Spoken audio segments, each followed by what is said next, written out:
नमस्कार। हमारी इस खास पेशकश 2 बजे की 5 बड़ी खबरों में आपका बहुत स्वागत है। मैं गरिमा श्रीवास्तव आपके साथ। इसमें पहली खबर पीएम मोदी के पूर्वी राज्यों के दौरे से जुड़ी हुई होगी। वहां दूसरी खबर बीजेपी की जल्द आने वाली प्रत्याशियों की सूची से जुड़ी है। तीसरी खबर महाराष्ट्र में इंडिया गठबंधन में सीट शेयरिंग की है। वहीं चौथी खबर यूपी में योगी मंत्रिमंडल के विस्तार की होगी। इसके साथ ही पांचवी और आखिरी खबर में हम आपको दिखाएंगे कि मध्य प्रदेश में स्थित महाकाल नगरी उज्जैन में 2 दिवसीय रीजनल इंडस्ट्री कॉन्क्लेव का आयोजन किया जा रहा है, जहां पर अलग अलग देशों के प्रतिनिधियों का जमावड़ा लगा हुआ है। तो ये 5 विंडो और इसी के जरिए हम आज आपको देश की 5 बड़ी खबरों से रुख कराएंगे। और पहली खबर होगी जहां पूर्वी राज्यों में देश के प्रधानमंत्री नरेंद्र मोदी पहुंच रहे हैं। झारखंड दौरा है उनका। तमाम बड़ी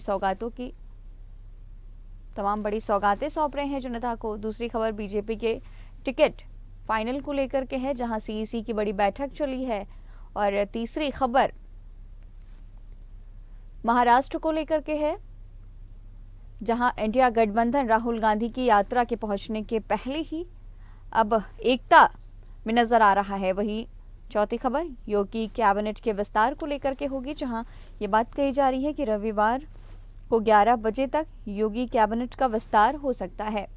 वहीं पांचवी खबर उज्जैन में विक्रमोत्सव के आगाज को लेकर होगी।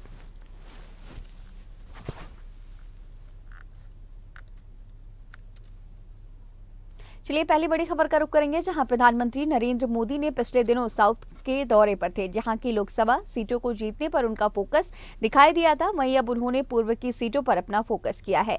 इसी के चलते दक्षिण भारत के केरल, तमिलनाडु राज्यों के दौरे के बाद पीएम मोदी 1 और 2 मार्च को बिहार, झारखंड और पश्चिम बंगाल के दौरे पर रहेंगे। प्रधानमंत्री मोदी इन राज्यों में हजारों करोड़ रुपए की कई विकास प्रोजेक्ट्स का उद्घाटन, लोकार्पण और शिलान्यास करेंगे।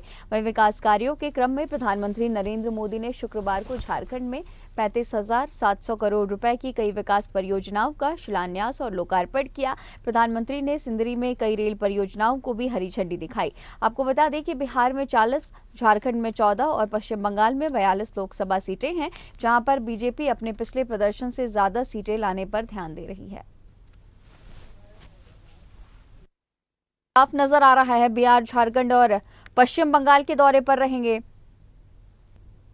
रुक करेंगे दूसरी बड़ी खबर का, जहां दिल्ली स्थित पीएम आवास पर बीजेपी चुनाव समिति की बैठक संपन्न हुई। बैठक में उत्तर प्रदेश, तेलंगाना, पश्चिम बंगाल, छत्तीसगढ़, राजस्थान, मध्य प्रदेश, त्रिपुरा, गोवा, उत्तराखंड, गुजरात, असम, झारखंड, तमिलनाडु, पुडुचेरी, अंडमान निकोबार, उड़ीसा, दिल्ली, मणिपुर, जम्मू कश्मीर की सीटों पर मंथन हुआ। इनसे जुड़े करीब 300 सीटों पर 3-3 उम्मीदवारों का पैनल तैयार किया गया है।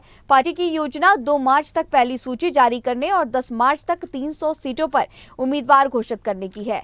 पीएम की अगुवाई में हुई मैराथन बैठक के बाद पार्टी मुख्यालय में देर रात सीईसी की बैठक हुई। सूत्रों का कहना है कि लोकसभा चुनाव की अधिसूचना जारी होने से पहले संभवतः शुक्रवार या शनिवार को 100 से अधिक उम्मीदवारों की पहली सूची और 10 मार्च तक करीब 250 सीटों पर उम्मीदवार घोषित कर दिए जाएंगे। पीएम आवास पर हुई बैठक में गृह मंत्री अमित शाह, पार्टी अध्यक्ष जेपी नड्डा, रक्षा मंत्री राजनाथ सिंह सहित कई राज्यों के सीएम और डिप्टी सीएम मौजूद थे। बैठक में उत्तर प्रदेश, तेलंगाना, पश्चिम बंगाल, छत्तीसगढ़, राजस्थान, मध्य प्रदेश, त्रिपुरा, गोवा, उत्तराखंड, गुजरात, असम, झारखंड, तमिलनाडु, पुडुचेरी, अंडमान निकोबार, उड़ीसा, दिल्ली, मणिपुर, जम्मू कश्मीर की सीटों पर मंथन हुआ। इनसे जुड़ी करीब 300 सीटों पर 3-3 उम्मीदवारों का पैनल तैयार किया गया है। पार्टी की योजना 1 या 2 मार्च को पहली सूची जारी करने और 10 मार्च तक 250 सीटों पर उम्मीदवार घोषित करने की है। सब बैठक में पंजाब, आंध्र प्रदेश और तमिलनाडु में गठबंधन पर बातचीत तय होने तक उम्मीदवार नहीं घोषित करने का फैसला किया गया है। तो बहुत जल्द बीजेपी प्रत्याशियों की सूची आ सकती है। आपको ग्राफिक्स के जरिए समझाते हैं। बीजेपी के राष्ट्रीय महामंत्री अरुण सिंह को बीजेपी अपना प्रत्याशी घोषित कर सकती है। वीके सिंह को किसी और सीट पर भेजा जा सकता है, ऐसा सूत्र कह रहे हैं। इसके साथ ही एमपी में 7 वर्तमान सांसदों का टिकट कट सकता है। एमपी से पूर्व सीएम शिवराज सिंह चौहान को लोकसभा चुनाव का टिकट दिया जा सकता है। पीएम आवास पर बीजेपी चुनाव समिति की बैठक पूरी हुई। 21 राज्यों के बीजेपी नेताओं से 1-to-1 चर्चा की गई है। उत्तर प्रदेश, तेलंगाना, पश्चिम बंगाल, छत्तीसगढ़, राजस्थान, मध्य प्रदेश, त्रिपुरा, गोवा, उत्तराखंड और गुजरात, इसके साथ ही असम, झारखंड, तमिलनाडु, पुडुचेरी, अंडमान निकोबार और उड़ीसा, दिल्ली, मणिपुर, जम्मू कश्मीर को लेकर के चर्चा हुई है। करीब 300 सीटों पर 3-3 उम्मीदवारों का पैनल तैयार किया है। 2 मार्च तक पहली सूची जारी करने की बीजेपी की ये तैयारी है। 10 मार्च तक करीब 250 प्रत्याशी घोषित किए जा सकते हैं। 300 सीटों पर 3-3 उम्मीदवारों का पैनल इस बड़ी बैठक में तैयार किया गया है। पंजाब, आंध्र प्रदेश और तमिलनाडु में गठबंधन पर भी चर्चा हुई है। इसी खबर पर दिल्ली से हमारे संवाददाता राहुल हमारे साथ जुड़े हुए हैं। राहुल, बड़ी बैठक खत्म हुई है और अब इन सब के बीच ये बात कही जा रही है कि बहुत जल्द आज या कल में प्रत्याशियों की सूची का ऐलान किया जा सकता है। सभी समीकरणों को साधा जाएगा, महिलाओं को साधा जाएगा, युवाओं को साधा जाएगा, और जो पुराने प्रत्याशी हैं उसे किस तरह से मैनेज करने की तैयारी है बीजेपी की? जी देखिए, भारतीय जनता पार्टी ने मैराथन की बैठक ली। कल अगर 29 तारीख की बात की जाए तो भारतीय जनता पार्टी के प्रधानमंत्री नरेंद्र मोदी के घर में खुद 6 घंटे तक ये बैठक चली थी और बैठक के बाद ये निर्णय लिया गया कि जो 300 प्रत्याशी की सूची है, 300 प्रत्याशी, 300 कैंडिडेट में हर एक प्रत्याशी में, हर एक कॉन्स्टिट्यूंसी में 3-3 प्रत्याशी को शॉर्ट लिस्ट किया गया है इसके अंदर। और ये देखा गया है कि मतलब 9 और 10 मार्च तक ये जो है 250 सूची जो है हमारे पास आ जाएगा। उसके बाद जो ये 100 सूची है, ये बहुत ही खास होने वाला है। ये खास इसलिए भी है क्योंकि प्रधानमंत्री नरेंद्र मोदी का खुद और अमित शाह का भी नाम इसी के अंदर है, इसी सूची में। आप सुन पा रहे हैं? जी जी देखिए, ये 100 सूची जो है ये बहुत खास होने वाला है। इसको लेकर के जो है कोर कमेटी की बैठक चली थी 28-29 फरवरी को दिल्ली के अंदर, और इसके अंदर 8 राज्यों ने जो है पार्टिसिपेट किया था। लेकिन देखिए, एक मीटिंग और भी चली थी 29 तारीख को। आज और कल में जो है 100 सीट आ जाएंगी, जिसके अंदर दिल्ली की भी सीटें होंगी। इसमें एक खास बात ये है कि जो पहली लिस्ट जारी करेगी भाजपा 100 सीटों की, उसके अंदर महिलाओं को प्राथमिकता दी जाएगी। उसके अंदर उन लोगों को प्राथमिकता दी जाएगी जैसे कि नरेंद्र मोदी हो गए और अमित शाह हो गए, इनका भी नाम इसके अंदर शामिल होगा। और बहुत सारे ऐसे पार्टी हैं, बहुत सारे ऐसे लोग हैं जो छोड़ करके एनडीए में शामिल हुए हैं, उनको भी थोड़ी बहुत प्राथमिकता भाजपा इस बार दे रही है। और खास बात यह है कि 2 सीटों में जो है उम्मीदवार जो होंगे तो खास करके ज्यादातर हमें नए देखने को मिलेंगे। ऐसा भी माना जा रहा है कि जो 7 सीट दिल्ली के अंदर है, इसके अंदर कोई पूर्व मंत्री सुषमा स्वराज की जो बेटी है उनको भी शायद टिकट मिल सकता है। ठीक है, तमाम जानकारियों के साथ बने रहने के लिए आपका बहुत शुक्रिया। तो पीएम आवास पर 6 घंटे बड़ी बैठक चली थी। 21 राज्यों पर चर्चा हुई है। बहुत जल्द अपने प्रत्याशियों की सूची का ऐलान बीजेपी की तरफ से किया जा सकता है। रुक करेंगे अगली बड़ी खबर का, जहां महाराष्ट्र में इंडिया की 3 पार्टियों के बीच 2024 के लोकसभा चुनाव के लिए सीट शेयरिंग पर बात बन गई है। राज्य के 48 लोकसभा सीटों में से उद्धव ठाकरे की शिवसेना 20 सीटों पर चुनाव लड़ेगी। कांग्रेस को 18 और शरद पवार की एनसीपी को 10 सीटें मिली हैं। तीनों पार्टियां महाविकास अघाड़ी अलायंस के तहत महाराष्ट्र में एक साथ हैं। सूत्रों के अनुसार regional party Vanchit Bahujan Aghadi VBA को शिवसेना उद्धव गुट के हिस्से के से 2 सीटें मिलेंगी। वीबीए ने पहले 5 सीटों की मांग की थी। इसके अलावा निर्दलीय राजू शेट्टी को शरद पवार की पार्टी का समर्थन मिलेगा। सीट शेयरिंग को लेकर 1-2 दिन में आधिकारिक घोषणा हो सकती है। तो महाराष्ट्र में सीट शेयरिंग का फॉर्मूला तय हो गया है। इसी खबर पर तमाम जानकारी के साथ मुंबई से हमारे ब्यूरो चीफ राहुल प्रजारी हमारे साथ जुड़ चुके हैं। राहुल, अब इंडिया अलायंस की ये जो तैयारी है वो महाराष्ट्र में देखी जा रही है, गठबंधन हो रहा है, सीट शेयरिंग की जा रही है। राहुल गांधी की भारत जोड़ो न्याय यात्रा भी महाराष्ट्र पहुंचेगी और उससे पहले जो एकता है वो साफ नजर आ रही है महाराष्ट्र में। फिलहाल की क्या है कुछ स्थिति, किस तरह से सीट शेयरिंग किया गया है? से बता दो, जिस तरह से माथापच्ची चल रही थी 2 महीने से सीट शेयरिंग को लेकर महाविकास अघाड़ी उसको पार्टी के, तो उस तरह से कहीं ना कहीं आज एक विराम लग गया है और सीटों का बंटवारा हो गया। और कांग्रेस के राहुल गांधी आने से पहले ये बहुत बड़ी खुशखबरी है। जितने राज्यों में राहुल गांधी की कदम पड़े वहां कांग्रेस टूट जाती थी, लेकिन पहली बार ऐसा हुआ है कि कांग्रेस की राहुल गांधी आने वाले हैं और पूरी विपक्ष एकता एक सूत्र में बंधी हुई दिख रही है। और जिस तरह से बात करें सीट शेयरिंग की, तो जिस तरह से उद्धव ठाकरे की जो शिवसेना है उसको 20 सीट पे लड़ेगी, कांग्रेस 18 सीट पे लड़ेगी और एनसीपी जो शरद पवार की है वो 10 सीट पे लड़ेगी। और उद्धव ठाकरे की जो शिवसेना उसमें से प्रकाश अम्बेडकर है उनको 2 सीट दी जाएगी, तो वो 5 सीटों की मांग कर रहे थे। और कहीं ना कहीं उनको 2 सीट देके महाविकास अघाड़ी सरकार जो वोट की कटिंग करते थे और काफी सीटों पे पिछली बार प्रकाश अम्बेडकर ने हराया था, उसको देखते हुए कहीं ना कहीं ये बहुत बड़ी एकता और बहुत बड़े एक सूत्र में बन गए। लेकिन बहुत माथापच्ची के बाद सीट शेयरिंग का फार्मूला तय हुआ है, लेकिन अभी भी मुंबई का केस फंसा हुआ है। मुंबई की 2 सीट ऐसी है साउथ की, जहां अभी निर्णय नहीं हो पाया कि कौन किससे लड़ेगा। जहां तक कहा जा रहा है कि शायद उद्धव ठाकरे मुंबई की साउथ सीट छोड़ सकते हैं और कहीं ना कहीं एनसीपी को दे सकते हैं। तो मुंबई का पेच अभी भी कहीं ना कहीं फंसा हुआ है। और लेकिन राहुल गांधी के लिए बड़ा सुखद खबर है कि राहुल गांधी कदम रखेंगे तो शायद पहली बार महाराष्ट्र में। ठीक है राहुल, तमाम जानकारियों के साथ बने रहने के लिए आपका बहुत शुक्रिया। रुक करेंगे अगली बड़ी खबर का, जहां लोकसभा चुनाव 2024 से पहले उत्तर प्रदेश की योगी सरकार में मंत्रिमंडल विस्तार हो सकता है। जानकारी के मुताबिक कल मंत्रिमंडल का विस्तार हो सकता है। इसी बीच सीएम योगी आदित्यनाथ ने राज्यपाल आनंदीबेन पटेल से मुलाकात की है, जिसे बीजेपी कोर कमेटी की बैठक से जोड़कर देखा जा रहा है। सूत्रों का यह भी दावा है कि इस विस्तार में सुहेल देव, भारतीय समाज पार्टी के नेता ओपी राजभर, भारतीय जनता पार्टी के नेता और एमएलसी दारा सिंह चौहान का भी नाम आ सकता है। फिलहाल कैबिनेट में 8 मंत्रियों के लिए जगह खाली है। माना यह भी जा रहा है कि 5 से 6 विधायक मंत्री पद की शपथ ले सकते हैं। इसके अलावा राष्ट्रीय लोकदल के 9 विधायकों में से भी किसी को एक मंत्री बनाया जा सकता है। माना यह भी जा रहा है कि विधान परिषद की 13 सीटों पर चुनाव से पहले भारतीय जनता पार्टी मंत्रिमंडल विस्तार पर इसलिए भी जोर दे रही है ताकि उस चुनाव में अगर मतदान की परिस्थिति बने तो कोई सहयोगी नाराज न हो। उत्तर प्रदेश में मुख्यमंत्री योगी आदित्यनाथ राजभवन पहुंचे। आज उन्होंने राज्यपाल आनंदीबेन पटेल से मुलाकात की है। इसी खबर पर तमाम जानकारी के साथ लखनऊ से हमारे संवाददाता राशिद अलवी हमारे साथ जुड़े हुए हैं। राशिद, उत्तर प्रदेश में अब बहुत जल्द कैबिनेट का विस्तार, ये बात कही जा रही है कि रविवार को 11 बजे तक कैबिनेट विस्तार हो सकता है। सुभाषपा के नेता भी इस मंत्रिमंडल में शामिल होंगे, क्या कुछ अपडेट?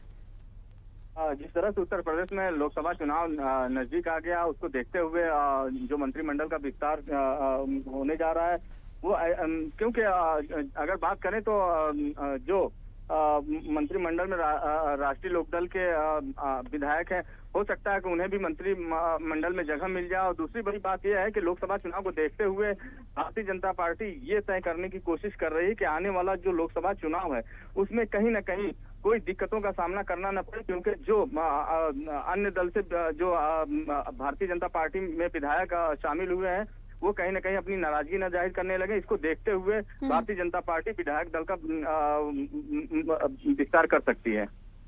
तो तैयारियां भी किस तरह से नजर आ रही हैं? क्या नाराज जो लोग हैं उन्हें मनाने की भी जो कवायद है वो भी देखी जा रही है कि अलग अलग क्षेत्रों से जो तमाम दूसरे पार्टी के जो नेता थे वो भी नाराज चल रहे थे? तो पूरे क्या सभी समीकरणों को बीजेपी अब साधने की कोशिश में बहुत जल्द कैबिनेट विस्तार करेगी?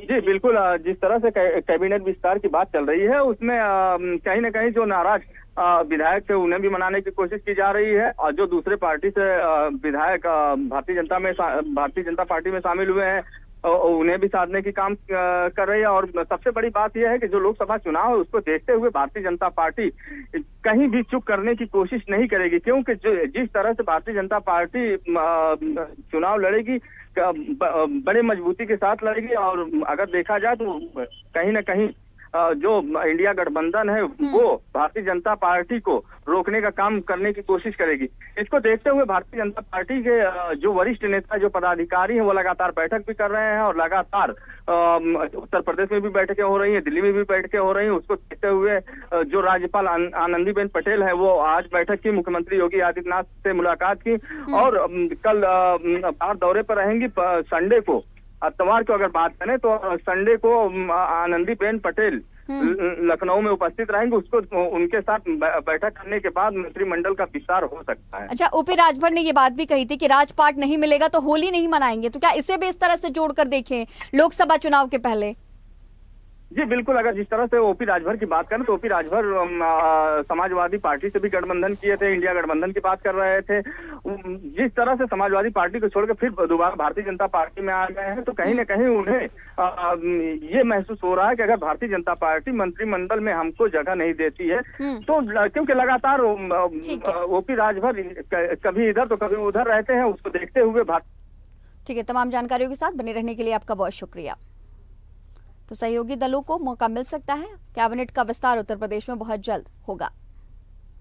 रुक करेंगे अगली बड़ी खबर का, जहां उज्जैन में शुक्रवार 1 मार्च से 2 दिवसीय क्षेत्रीय उद्योग सम्मेलन, 40 दिवसीय विक्रमोत्सव और व्यापार मेला शुरू हो गया। इसमें मुख्यमंत्री डॉक्टर मोहन यादव इसमें 57 प्रोजेक्ट्स का भूमि पूजन और लोकार्पण करेंगे। निवेशकों से मुख्यमंत्री 1-to-1 चर्चा करेंगे। इसके बाद लाडली बहनों को राशि भी जारी करेंगे। ये प्रोजेक्ट एमपी के भोपाल, उज्जैन, इंदौर समेत 20 जिलों में है। इसको लेकर सरकार का दावा है कि कॉन्क्लेव से 1 लाख करोड़ रुपए से ज्यादा का निवेश आएगा। साथ ही 17,000 से ज्यादा लोगों को रोजगार मिलेगा। वहीं कार्यक्रम में 1 बजे केंद्रीय मंत्री ज्योतिरादित्य सिंधिया कार्यक्रम में वर्चुअली जुड़े। सिंधिया ने कहा कि आज गर्व का दिन है। आने वाले दिनों में उज्जैन मिनी बॉम्बे बनेगा। वहीं कार्यक्रम की शुरुआत से पहले कॉन्क्लेव में यूएस के काउंसलर जनरल माइक हैंकी सहित कई अन्य देशों के प्रतिनिधि शामिल होने पहुंचे हैं। इससे पहले उन्होंने महाकालेश्वर में बाबा महाकाल के दर्शन भी किए।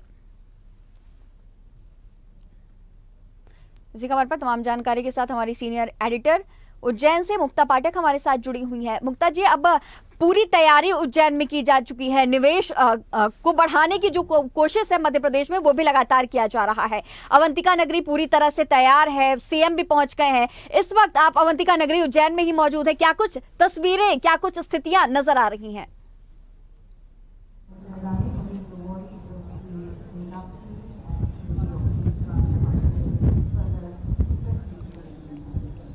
जी बिल्कुल गरिमा, अभी इस वक्त इन्वेस्टर समिट जो है वो शुरू हो चुका है। लगातार जो है अलग अलग क्षेत्र के इंडस्ट्रियलिस्ट जो हैं वो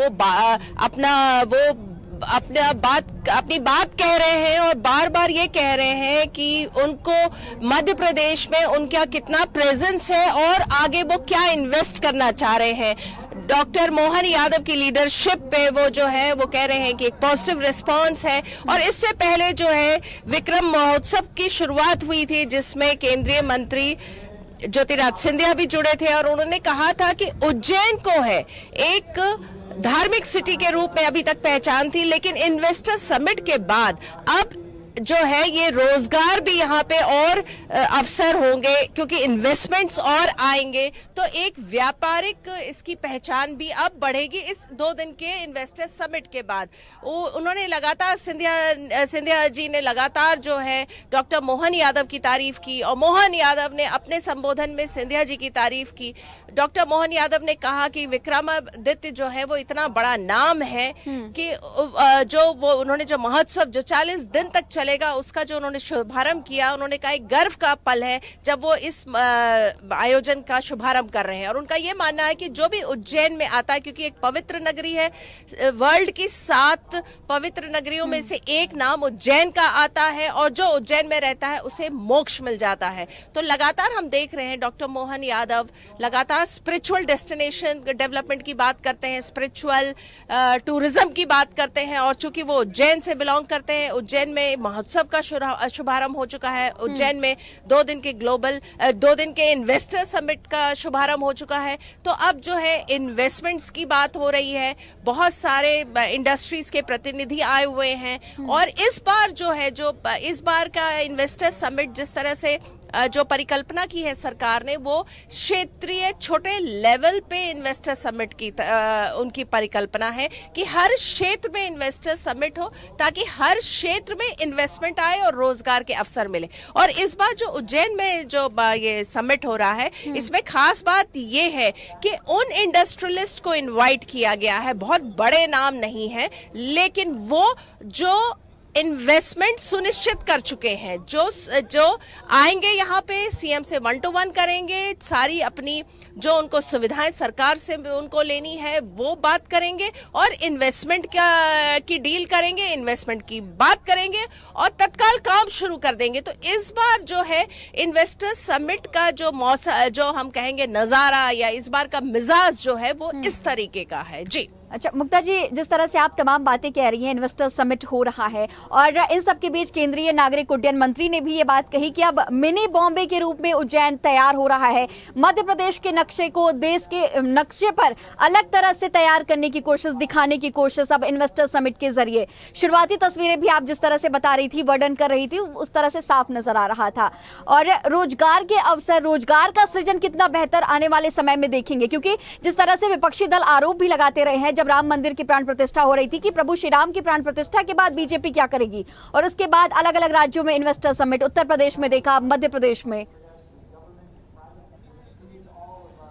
जी बिल्कुल, बहुत सही सवाल है, क्योंकि देखिए बेरोजगारी जो है वो सबसे गंभीर समस्या है इस वक्त, चाहे वो बीजेपी के नेता बात करें या कांग्रेस बात करे। तो देखिए इन्वेस्टर समिट, जो ये क्षेत्रीय इन्वेस्टर समिट की जो परिकल्पना की है इस बार सरकार ने, हर अलग अलग क्षेत्रों में जाने का, चाहे वो जबलपुर है, ग्वालियर है, उज्जैन में हो रहा है 2 दिन का, तो स्मॉल लेवल पे इन्वेस्टर समिट और उस इंडस्ट्रियलिस्ट को बुलाना, उनसे एमओयू साइन करना जो इन्वेस्टमेंट तत्काल करने को तैयार है। सरकार अभी शाम को मुख्यमंत्री सारे इंडस्ट्रियलिस्ट जो ये सीरियस है उनसे 1-to-1 चर्चा करेंगे। एक सिंगल विंडो में उनको जो भी चाहिए, जो सुविधा चाहिए वो उपलब्ध कराई जाएगी, ताकि इन्वेस्टमेंट तत्काल शुरू हो, और इन्वेस्टमेंट शुरू होगा तो रोजगार स्वाभाविक है। तो ये सारी जो कवायद है, देखिए इन्वेस्टमेंट आता है तो रोजगार के तो अवसर मिलते ही। और उज्जैन की अगर हम बात करें, जब से महाकाल लोक का तमाम जानकारियों के साथ बने रहने के लिए आपका बहुत शुक्रिया।